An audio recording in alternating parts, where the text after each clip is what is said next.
嚟到 Win Win Channel，我係黃啟聰 Mentor。咁今次要講一張咧，就係英國嘅 CD 大碟。咁佢咧就係來自英國一個組合，其實唔算係組合嘅，其實係一個個人嘅一個自己叫 project 樂隊咁啦，叫 Florence and the Machine。其實佢哋組成咧已經有10幾年㗎啦。咁喺2012年咧就曾經有一首歌咧就成為咗英國冠軍叫 Spectrum 嘅，咁咧就相當之有嗰種搖滾感覺，英式搖滾同埋一個 dramatic 嘅戲劇效果。咁當我收到呢張唱片嗰時咧，當時唱片公司咧就話希望我將呢個唱片封面擺喺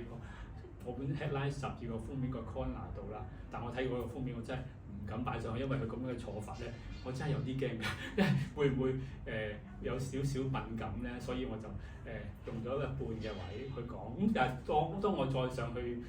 網上睇一睇點解佢拍呢個封面咧，原來有一個特別嘅原因㗎。原來喺2023年當時咧 Florence and the Machine 咧就去巡迴演唱嗰時咧，身體出現咗問題，真係發生咗宮外孕呢件事件，結果咧佢哋入醫院咧急救先可以搶救到生命，結果整個演唱會個巡迴演唱都取消咗嘅。於是佢就開始要寫呢張唱片咧，主要佢帶出咩咧？帶出一個做女人嘅感覺，就係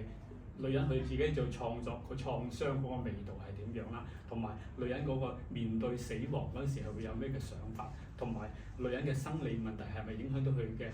發展啊，佢嘅事業，所以好多嘅故事喺裏邊，所以呢張唱片其實好有意思，好有意思。同埋咧最主打嘅歌曲叫 Sympathy Magic 咧，其實一首歌係好大路嘅歌曲，我都認為呢首係叫做大歌。咩叫大歌咧？即係話隻歌好有嘅 grand 嘅感覺，可以適合佢喺現場演唱，同埋帶出好有自己嘅味道。雖然大家會喺個 video 睇到咧拍得好似好有中古味道，但係其實真正要用心聽呢隻嘅 CD，佢嘅編排同埋佢嘅混音效果同埋佢個音樂嘅感覺咧，真係好出嘅。如果呢隻歌比較嘈啲，你唔中意嘅話，再推薦一首叫做 Bugle 咧，就係一首嘅 acoustic 作品，亦都係唱得好好，同埋編排得好動聽、好悅耳。咁整張唱片可能大家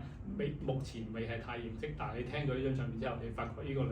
女人同埋佢呢個組合 Florence and the Machine 真係好有味道，好有佢自己意思，同埋真正寫出一張佢自己內心感覺嘅唱片。